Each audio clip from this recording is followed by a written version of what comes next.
I think from what he showed, his ability to make plays outside the pocket to Bond in his first start, his ability to make people miss for a scramble touchdown, his accuracy, his anticipation to Jerry Jeudy on the 60-yard touchdown was very, very good. To me, is what Shedeur has shown in these 3 games, and maybe more so than any yesterday. I thought he made a number of really good plays.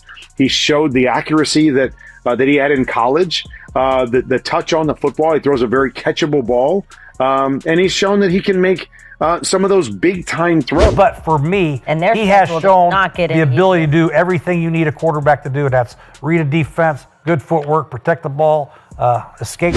When you're not focused solely on that, you're going to go back to your normal. So when you're worried about what an NFL defense is doing, or you're worried about, somebody chasing at Jeffrey Simmons. The Cleveland Browns just witnessed something they haven't seen in years. Shedeur Sanders just put on a performance that has people asking the question Browns fans have been begging to hear answered. Is he the guy? And you know who's convinced? Jon Gruden, the guy who's forgotten more about quarterback play than most coaches will ever know. And he's not just impressed, he's sold on what he saw from Deion's kid in that wild comeback against Tennessee. Type of guy. This guy really wanted to win and bring his team back. I like that about him. Let's break down exactly what happened and why this might be the most important 4-game stretch in Browns franchise history. The situation was brutal. Down 14-3 against a Titans team that had already packed it in for the season. The third quarter was an absolute disaster. Blocked punt, interception, fumble. Everything that could go wrong went catastrophically wrong. Most rookie quarterbacks, they crumble. They start pressing. They force throws. They let the moment swallow them whole. Not Shedeur Sanders. This is where Gruden's analysis gets fascinating, because he's not just looking at the box score, he's dissecting the process, the footwork, the pocket presence, the decision-making under duress.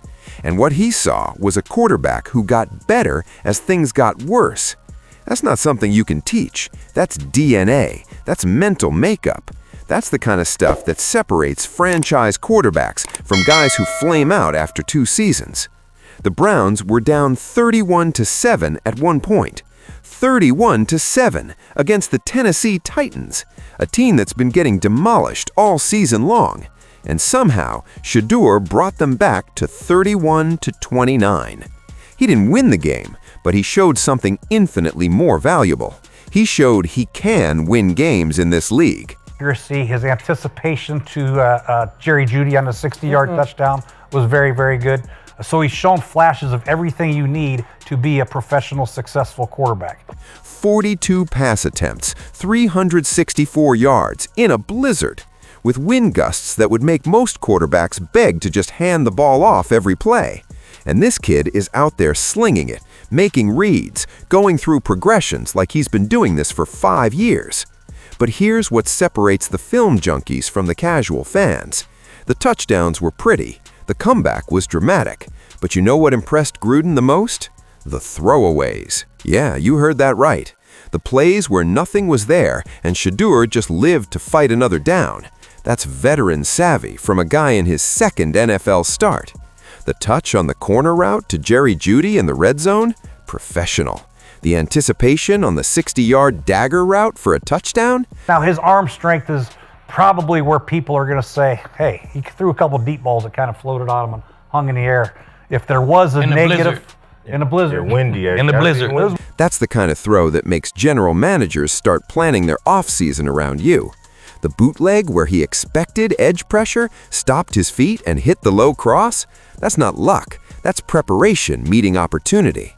Now let's talk about the elephant in the room, Deshaun Watson, the $230 million question mark. What the hell do the Browns do with that contract? What do they do with the Dillon Gabriel situation? Are they drafting a quarterback? Are they riding with Shedeur? These are going to be 4 very important games for Shedeur and the franchise of the Cleveland Browns coming up for the future. What are we doing with Deshaun Watson? What are we doing with Dillon Gabriel? Is Shedeur our franchise quarterback moving forward? Are we going to draft players around Shedeur? 4 games. 4 games to prove you're not just a feel-good story. 4 games to show you can handle NFL defenses week in and week out. 4 games to convince a franchise to build around you instead of just seeing you as a bridge. And the schedule? Brutal. Chicago Bears, who lead the league in forced turnovers, Buffalo Bills with Josh Allen, Pittsburgh Steelers, Cincinnati Bengals. This isn't the cupcake portion of the schedule. This is trial by fire. We got the Chicago Bears. This isn't the Tennessee Titans now coming up. We got the Bears coming up. They lead the league in forced turnovers. Here's the thing that should terrify every other AFC North team. The Browns played arguably their worst game of the season against Tennessee.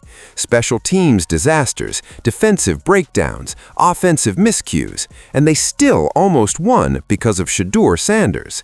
They started their first possession at the 15-yard line. They gave up 184 rushing yards to Tony Pollard and the Titans. They were down by 24 points, and they almost won. That's not a fluke. That's not garbage time stats. That's a quarterback dragging his team back into a football game through sheer will and elite execution. That's the kind of performance that makes front offices rip up their draft boards and say, "We got our guy."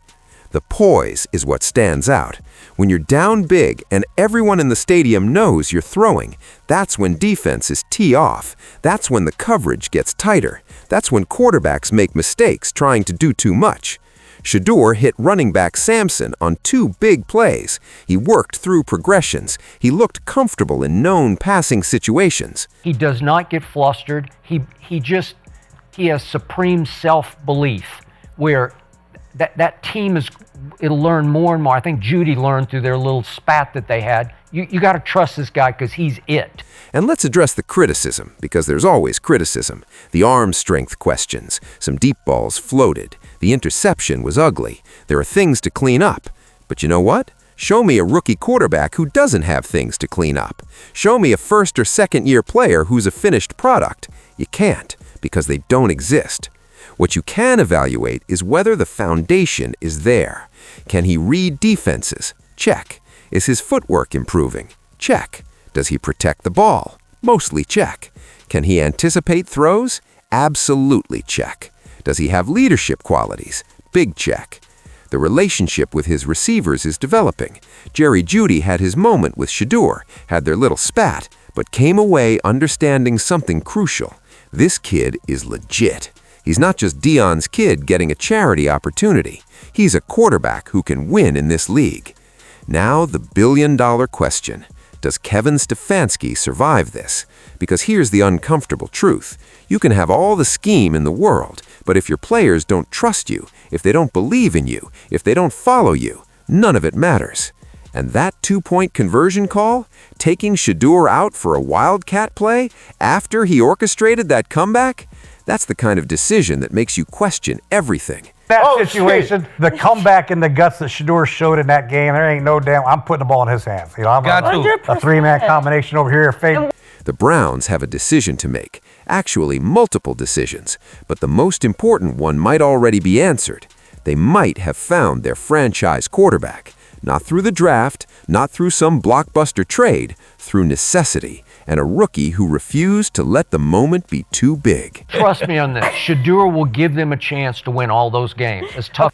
The beauty of Shedeur's performance isn't just the statistics or the highlight plays. It's the competitiveness. It's the refusal to accept defeat, even when his team played what coaching analysts called a pretty lousy football game by even their standards. Shedeur put them in position to win. He brought them back from 14-3. He orchestrated a comeback that had the Browns down just 2 points late in the game. That's winning football. That's the kind of quarterback play that transforms franchises.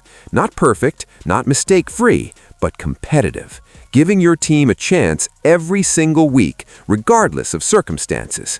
The arm strength questions will persist. Some deep balls floated in the blizzard conditions. But guess what? Tom Brady's deep ball floated too.